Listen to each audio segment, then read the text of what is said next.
Let's talk about AI.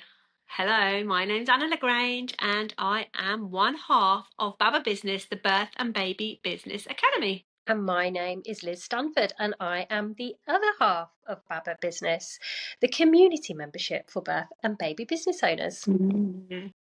So, big topic.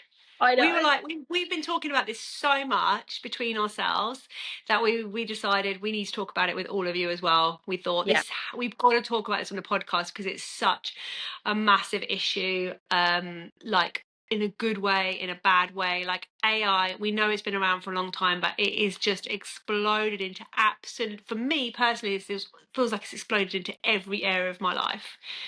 yeah. I agree. I definitely agree. I mean, we've talked this morning about how it's impacting our kids, our Mm. businesses, our enjoyment of interacting with other business owners. Negatively, all those things are actually quite negative, but also there are some really positive things about AI, and it's like kind of getting the balance for us as business owners, how we sort of take this technology and how we use it in the future for good.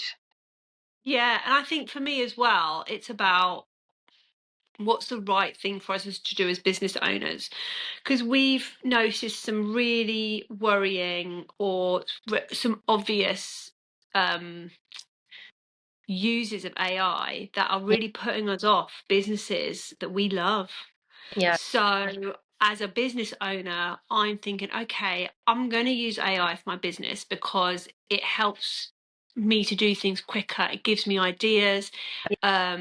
Yes, it can do lots of stuff for me. I don't necessarily go down all those paths, but at the same time, like, how's it's changing the world so rapidly, and I think as business owners, we have to think, how can we not necessarily just how can we keep up with this, but also how can we be ready for how this is going to impact buyers, our ideal clients, and how can we be really smart about what we're putting out there as business owners so that we continue attracting people and we're not putting people off. And it's so complicated. There's so many different layers of it and different ways of looking at it.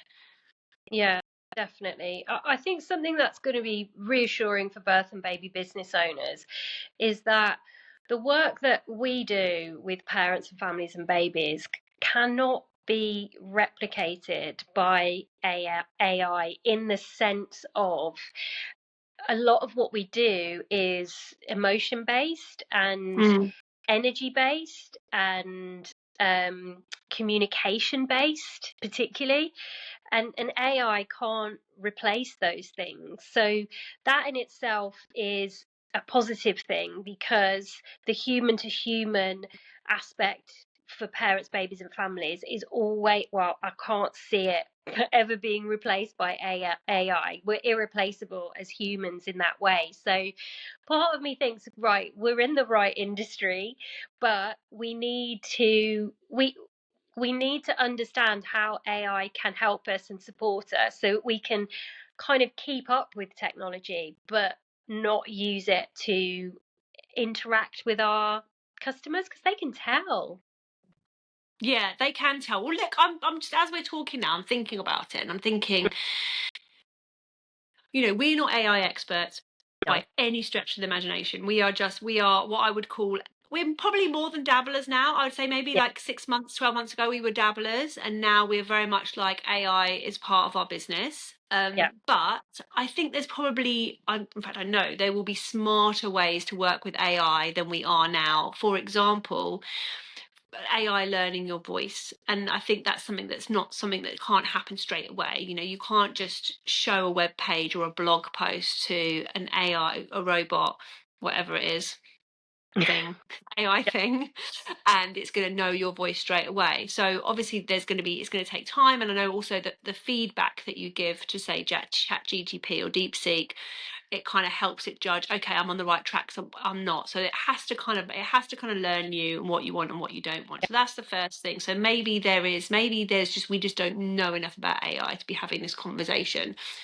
But at the same time, um the more that, and you've noticed this more than me, but the more that we've been using AI and seeing what it kind of like, specifically around copy. This is specifically around copy, whether it's for blogs, whether it's for a sales page, whether it's for emails or captions on your social media. There are certain phrases, there are certain ways of saying things that are very AI-y, and we spot it straight away. But actually, that's one side of it. The other side of it for me, I started getting some AI emails from somebody who I know really well. I've been reading their emails for a long time. And it's Yeah. not even that it's very AI speak, it's just, it's not them. Yeah. I know what they sound like, and it's not that. Yeah. And so that, it just makes me feel a bit sad, if I'm honest, because I like their emails and I really enjoy reading Yeah. them. And I'm like, I really enjoy it. It's a nice part of my day, or week or whatever. And I'll, sit and have a good, it's a nice long one. Sit down, have a good cup of tea. That I always get something from reading those emails. Yeah. And then for that to stop, and I was just like, where have they gone? Like, why are they not in that? Do you know what I mean? So I think, you know, that is quite sad. And I just think we have to be so careful as business owners to get this balance right between, yes, utilizing the technology and trying to help it move our business on, so that we don't sort of get, if you like, left behind. I'm doing air quotes if you're listening on the podcast, but at the same time, like, what, are we just all going to become the same? Is the whole world just going to become completely bland and vanilla because we're all just using AI robots to speak for us? I don't know. I feel like where it's heading is quite scary, but at the same time, we as a business, and also if my other businesses, get such great, really good results from using it as well. So I'm very torn on the whole thing, to be honest with you.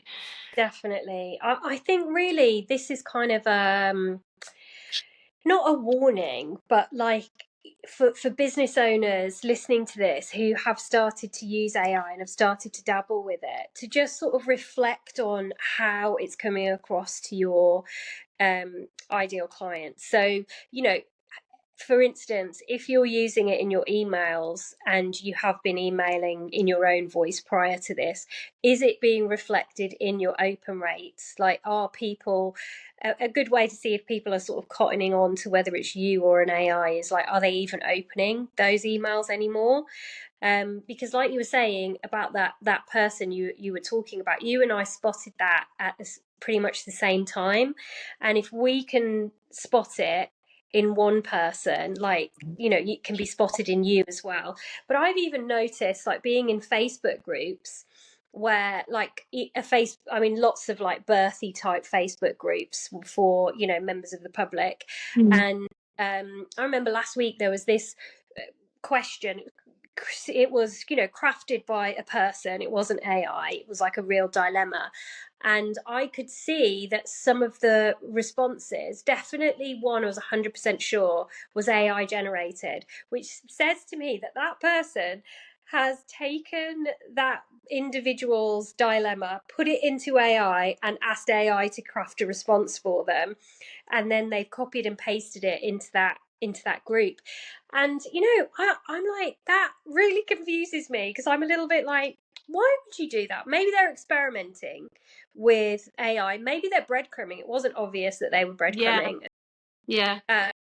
But maybe they were, and what they wanted that person to do was click on their name and go and see, like, if their site was optimized. But I was put off by the AI, so I didn't even do the breadcrumbing bit. I didn't click on the link or anything, because Mm.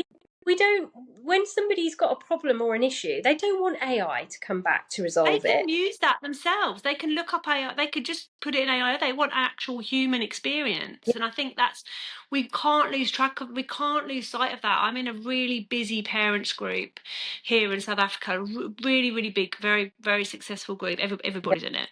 And quite often someone will ask a question and someone will say, they'll be very blatant. They'll be like, oh, I just asked AI and this is what AI said. But it's like, Yeah, they can do that. They are here to ask us as individual humans. We've also yeah. got teenagers, like, what our experience is like. I just think that's just such an odd answer. Do you know what I mean? So I just feel like, But at least they're being honest, well, you know. that's true. At least they're being honest. I found this on AI. I was like, well done. Um, you know.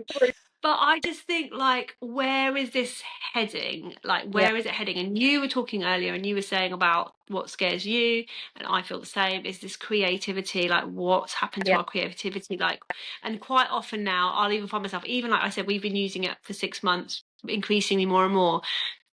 If we don't sit and try and solve a problem anymore creatively, like no, when it comes to, let's say, writing something, and if we only need to be stuck for like 30 seconds, if we're both stuck, oh, it's we just terrible. go straight to AI, and like at least we still try, but I can see the next step is we don't even bother trying. Do you know what I mean? And that's terrifying, because that's a whole part of our brains that we won't even be using anymore. And I think a lot of people are already there. They're already there. They don't do anything without first checking with AI. And I think as a bigger picture thing, it's not necessarily business related, but I just think as individuals, we are really at this stage of completely changing the human race.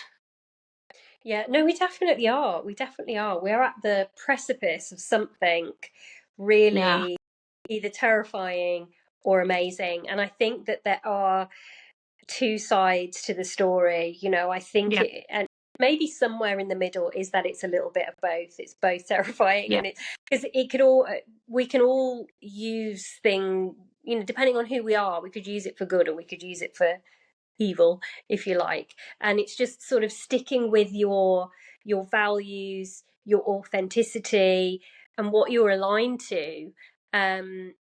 I think I was listening to what you were saying then, and I know you are right. So we will sit there and we'll go like, oh, so we're going to do this funnel, and what should we do here? Should we talk about this or should we talk about that? And how should we introduce this in this section? And then we'll back and forth it and then stick it in AI to see what AI thinks. And Like a like that, third person, like almost just like checking with a yeah, third person, like, oh, we said all of that. But sometimes we're on a really good creative streak. Like sometimes we know this, don't we? Because of the yeah. cyclical living stuff we do with the moon. Sometimes we're both like on fire. We come up with, great ideas, and it just comes out of us. Some days it is like wading through treacle, trying to And use that creative part of our brains. that's what I was going to say. It's like, for it's also okay to use it for a lot of Yeah. things, but not to forget that you are a creative thinking being who, like, we need to Mm, exercise that part of the brain to keep it sharp rather than letting yeah. technology do it for us all the time. But for instance, I think it was last night, I was super tired and I thought I've really got to do a post.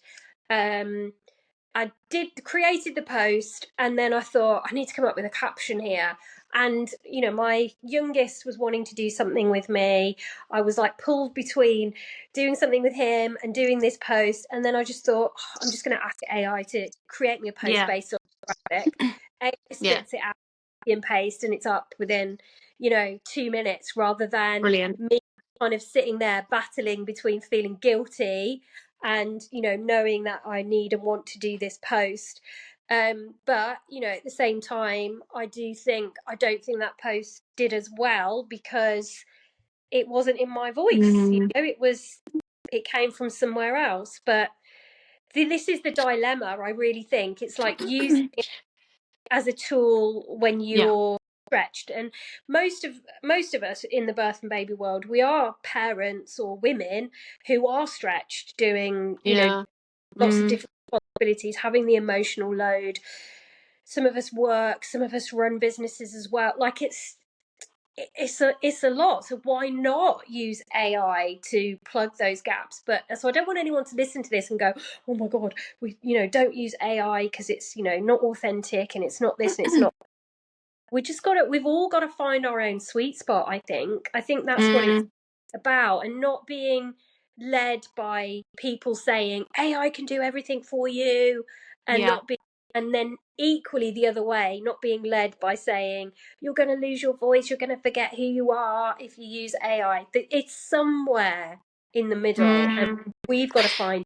everyone You've else. really got me thinking though, speaking there, because I was thinking, you were talking then about how busy we all are, and I don't think we realise how, just in the last 5 years since COVID, how extra busy we've all become. And maybe this is just a me thing, but I don't think it is, because I Mm, was telling you that I'm moving my courses onto a new platform. So yeah. it's really nice. I'm like reviewing all of my courses for the Mindful Breastfeeding School. We've got a lot. I've got 10 Hmm. altogether.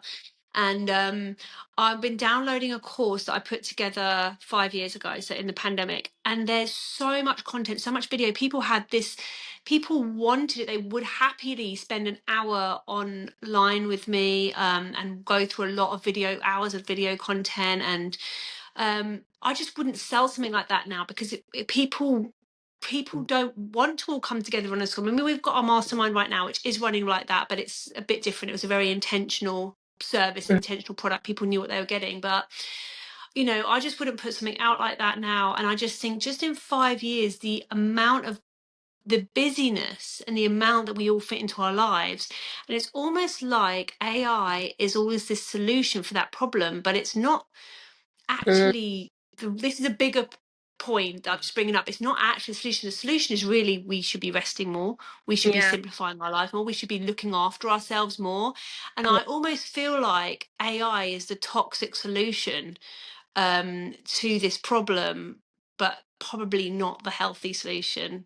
I mean, that's not something So we can change between yeah, us or even you listening, but I'm just like, yeah, it's plaster. So you're saying it's sort of like putting a plaster over the bigger problem. It's like yeah. of instead of maybe being organized and prioritizing and delegating and all of that sort of stuff and taking care of ourselves, like we always say, the missing piece to the success in your business is you. And by Mm, that we mean that you need to take care of yourself. Business running a business mm. is there's that saying that it's 80% mindset and how you feel about yourself and your business. And no amount of busyness is really going to ever replace the fact that if you're not in the right mindset, you're not going to get to where you want to go. So I do definitely agree that that's part of the I think the problem. busyness as well. It's not just. I think a lot of it is like the cost of living stuff that I know is worldwide. We're all having to work harder. We're having to earn more money because things have got more expensive. Fewer people we know now. A lot of people have gone back to working as well as having their side hustle. A lot of people will continue with their job further into their side hustle because they're having to provide more for their family. And I think that we have just like, we're piling so much more onto ourselves. And in many ways, that's what financial, we just look at the finances, that's what we have to do. And I do think AI is like this, oh, I can do so much more, like in my side hustle or my business or whatever, any aspect of your life. So it's extremely attractive. Mm-hmm. Extremely attractive. But yeah, and maybe it's freeing up some time for some mindset. I'm sounding like I'm really anti AI. I'm not. I use it a lot. I'm not anti it at all, but I'm just, for myself personally, but more importantly, actually, almost for our businesses, I really want us to be careful. I'd love to talk practically about, how do we sort of, secure our businesses and make sure where is this AI phase going to send people? Because if we're seeing these emails and messaging for people that are AI and it's putting us off, and we're like, well, it feels like a fake conversation, or that Yeah. doesn't feel like if I actually bought that product, it's not going to be from that person. Like, where are they in that? So I think we just need to really make sure that anything we're putting out, it is us. We try and rewrite it in our own voice. We try and add in our words and think about what we would say. I think we need to really, keep it personal, really try and be your authentic self. And that's like coming back to your values, why you're Mm-hmm. doing this, all of the stuff that we help people with in the membership, really getting clear on what differentiates yourself, what makes you unique and what you're offering unique. And I think as well, I think people are going to start craving, I don't know, this is just a prediction. I don't know if it's going to be right or not, but I think just people are going to be craving that video, that input, that real stuff again. I think this is maybe potentially going to move people away from the written word a bit. I know obviously in like on social media and stuff there is obviously AI video, and but I mean probably none of us small businesses are going down that route just yet. Um Tell everybody but what we experienced this morning. oh my God. I don't even know how to just explain it because I still don't actually understand it myself. So Yeah. we were So on a Zoom call together, and Liz was just trying to get ready our like our clip for Instagram today, which every week, if you don't see it, we do a clip of this podcast for it and put it on Instagram. And when Liz went on to Riverside, Riverside had made our faces into babies without us knowing that it was a thing that could be done. There's not even I've never not there's no for AI it. settings. I don't understand what happened. It just We- decided to make our faces into babies. Like if you haven't, go and look on our I think we'll share it somewhere. Yeah, We'll share it on our, maybe we'll do an AI highlight or something for our from yeah. our grid. But like it is, we don't know what happened It was or scary. how it happened.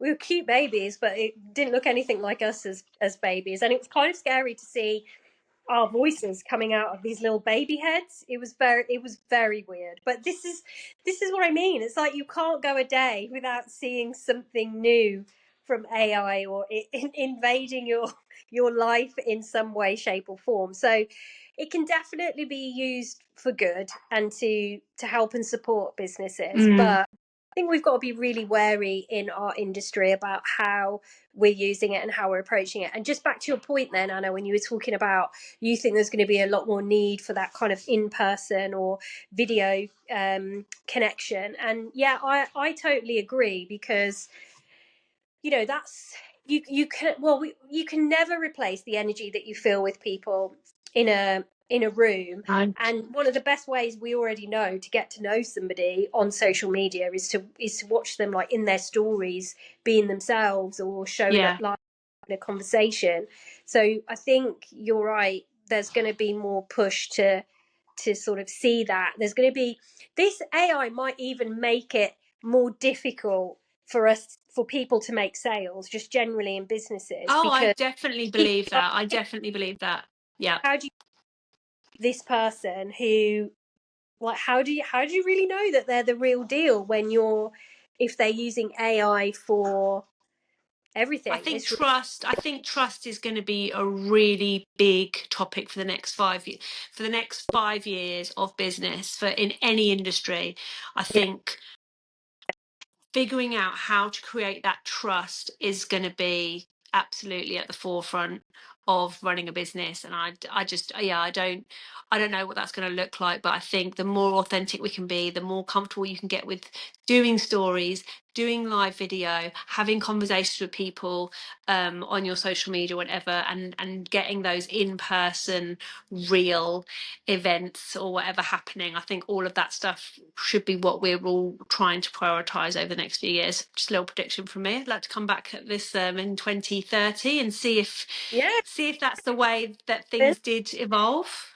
Yeah, and actually, that leads quite nicely into us reminding everybody that we have an in-person event We coming do. up in October. Early bird tickets are available. So if you are feeling the draw to be in a room with people who can support you, that you can network with, that you can help you grow your business, you can learn from Anna and I and from the other people in the room as well, then we would love to meet you. We're coming to London, aren't we? Baba Live is coming to London in It October, is. and we would love to see you there. So we'll pop the link in the show notes, and maybe we can Yeah, it'll have. be the real us, not the baby us. Yeah, it will not be the baby us. Definitely, it will be our real heads for sure. Yeah, do come and join us. We'd love to see you there. The last one was absolutely incredible. We are very excited to be doing it again. Yeah, definitely. See you then. Bye.